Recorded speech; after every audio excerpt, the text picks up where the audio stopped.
Happy Independence Day po sa aming lahat. Palakpakan naman po natin ang bawat isa. Bilang pagkukunan ng aming Pilipino sa ating ilang.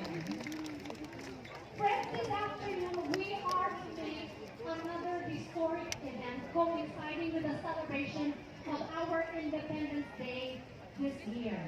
And this is the inauguration and opening of the Manila Bayrock Dolomite Beach here in Rojas Boulevard, City of Manila. At dyan pa po ang ating venue, not only here sa ating stage, and dito po sa ating in front of our stage, but sa paligid po natin, magandang hapon po sa inyong lahat. I feel the excitement of every Filipino in our program this afternoon. Good afternoon, everybody. Allow me to introduce myself. I am Diane Guerrero. I am Miss Philippines Earth Air 2014 and a TV host and news anchor from PTV or People's Television Network. To start off our program, may I invite everybody please to stand up as we sing the Philippine National Anthem.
We also have from MWSS or Metropolitan Waterworks and Sewerage System Administrator Leonora C. Leopas. Ma'am, good afternoon to you.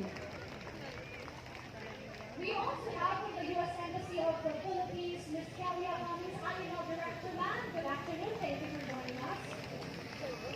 We welcome as well from Philippine Veterans Affairs Office Undersecretary Ernesto G. Carolina. San Miguel Corporation President Ramon S. Ang.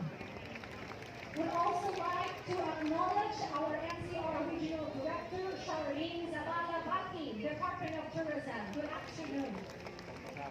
Department of Human Settlement and Urban Development Head Executive Assistant Welty Santos. From DPWH, Undersecretary Roberto Bernardo. Good afternoon and welcome, sir. Thank you for joining us. We have from NMDA General Manager Cristo San Juan Jr. From Manila Water, Head of Operations Florante A. Panganiban. Maynila Chief Apollo Tiglao. We have here from the Philippine Coast Guard, we welcome Mr. Commander Hostilio Arturo Cornelio. Sir, good afternoon. We'd also like to welcome from PNP Maritime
Chill, ayun ka na. Maraming salamat. Thank you very much.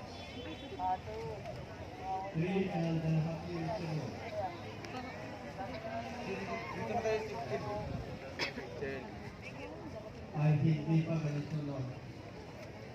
And ito yung una natin accomplishment itong inaugurate natin ngayon na hapon ito, ang invitation of the Independence Day. So, the first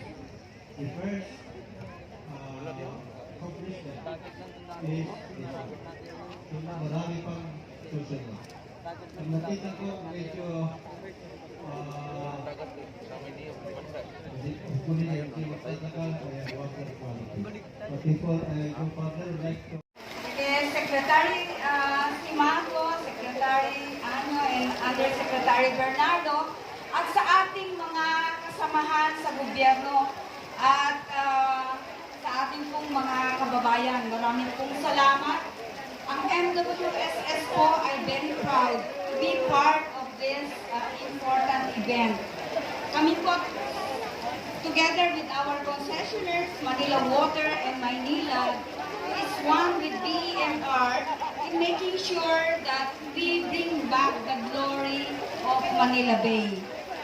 Sa amin po, nakaatang ang paglinis ng ating sewage at ang pag-dislodge po sa ating mga septic tanks. Sa kaalaman niyo po, ang MWSS, together with our Manila Water and Maynila, meron na pong 66 na sewage septage treatment plant. Alam ko po na malayo pa ang aming kailangan gawin para magkaroon ng magandang hapon po sa inyo lahat, kay Secretary Jim, kay Secretary Roy Simatu, kay Secretary Anyo, sa inyo po lahat. Naalala ko lang po yung sinasabi ni Secretary Simatu na 3 taon, mula ng 3 taon pa noon, ay pinlano na ito. Inuna po ni Secretary Simatu ang Boracay noon at ang aking pong Secretary was then the former Secretary Mark Villar, na ngayon po ay aming Secretary si Roger Mercado. Patuloy po ang pagtulong ng DPWH. Kaakibat po nito ang aming suporta sa DNR sapagkat nakikita naman po namin ang mga ginagawa. Nakita naman po ninyo ilang bagyo na at unos ang nangyari dito. Nandito pa rin po ang ating ang ginawang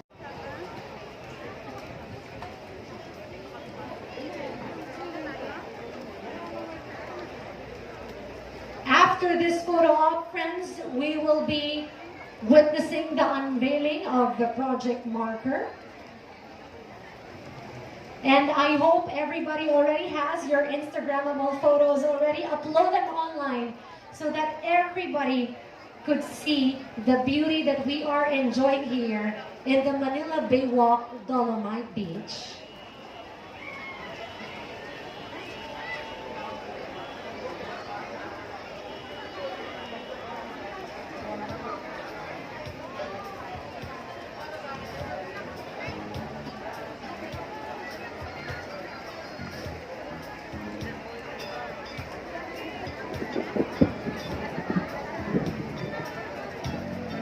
Ladies and gentlemen, here on stage are just some of the individuals, personalities, and officials from various government agencies, also from the private sector, who have really contributed their efforts, their energy, their labor, so that we will enjoy the Manila Baywalk Dolomite Beach with a cleaner water, with a much more beautiful view than what we saw years back ago. So why don't we give them, please, a big round of applause.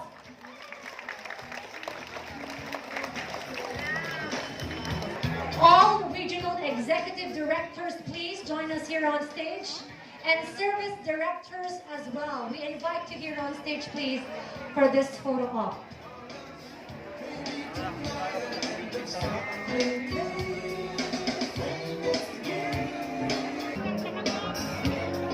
Smile behind the mask.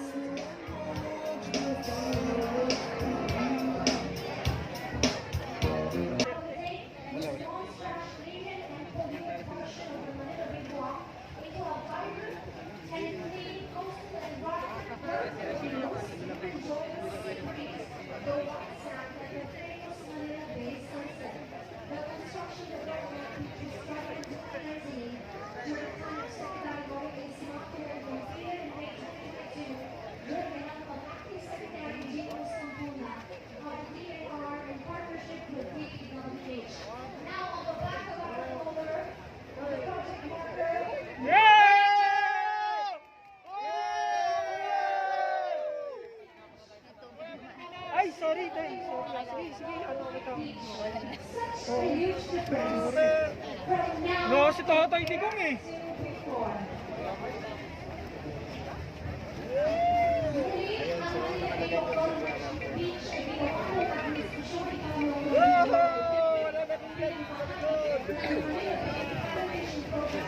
Yun o, ang ganda oh. Ang ganda ng mga likod. Puro likod nakikita. Steady oh. Ang ganda ng mga likod. Grabe. Hawak ko itong ano, hindi kita maaangat. Sa atras tayo mga kababayan. Ayan, wala na tayo.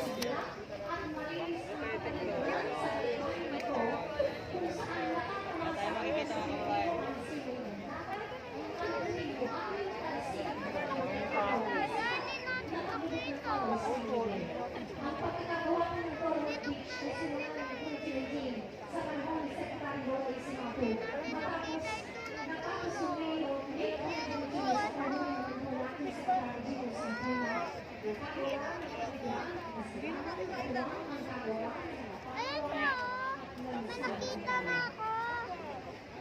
Mga kabayan, indeed, this is a historic event coinciding with the celebration of the 124th anniversary of our Independence Day. A big round of applause again to everybody here. Manila Bay. And please do enjoy the beautiful Manila Bay Walk, Dolomite Beach. Savor the fresh air. Ang sarap ng scenery ng hangin, at ang linis na po ng tubig. Pero, yung propose sa ating batong for Manila Bay at itong alagaan ito at ang responsibilidad po ay sa bawat isa. It continues from this day on forward.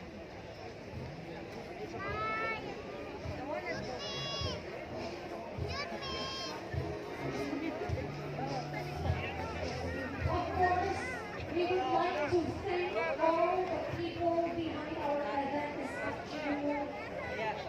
All the youth and supporters of DNR, all the regional directors, everybody. Sa inyong lahat, maraming salamat po.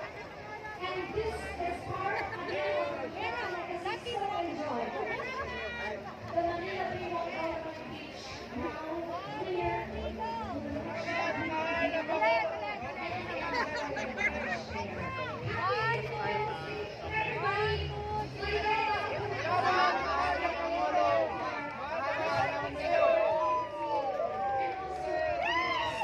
Bakit dyan mga kakambing? Ano mga kakambing? Dito kami mga kakambing. Sabay-sabay.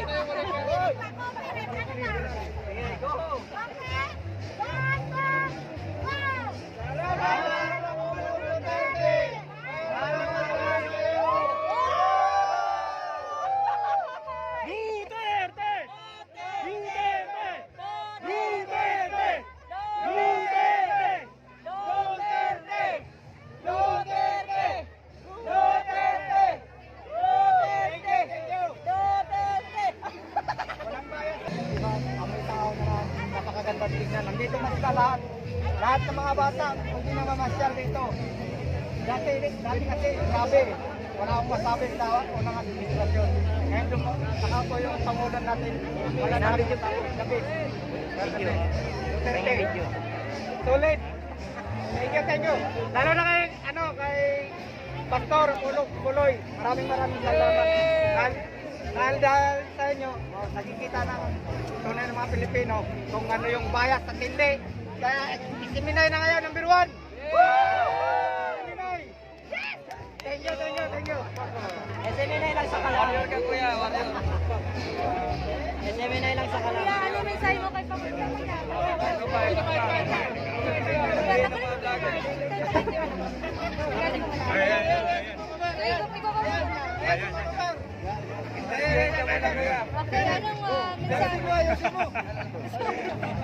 Tutukan nyo. Kuya, mensahe nyo kay Pangulong Rodrigo Duterte. Duterte. So, ayun, napakaganda mga kababayan ng ating mensahe kay Pangulong Rodrigo Roa Duterte. Dahil sa dati ay hindi masolusyonan ng ilang dekada ang ating Manila Bay rehabilitation ngayon. Mga kababayan, at kitang-kita naman po ang pagbabago at ang pagdagsa ng libu-libong tao ngayon. Di ba? Napakaganda mga kababayan. So, maraming salamat sa ating mahal na Pangulong Rodrigo Roa Duterte. Dahil siya lang po sa ilang dekada na mga administrasyon, siya lang po ang nagpaganda ng ating Manila Bay. Na dati, kung magdaan ako dito, papuntang Binondo, ay di mo paliwanag na amoy mga kababayan. At kung mamingwit ka dito ay ang nakukuha mo ay grabe mga kababayan. Di mo mapaliwanag. Kaya maraming salamat Sir PRRD. Dabis ka talaga, ikaw talagang tatay digong ng ating bayan at nabuhay ang sanbayan ng Pilipino sa katotohanan.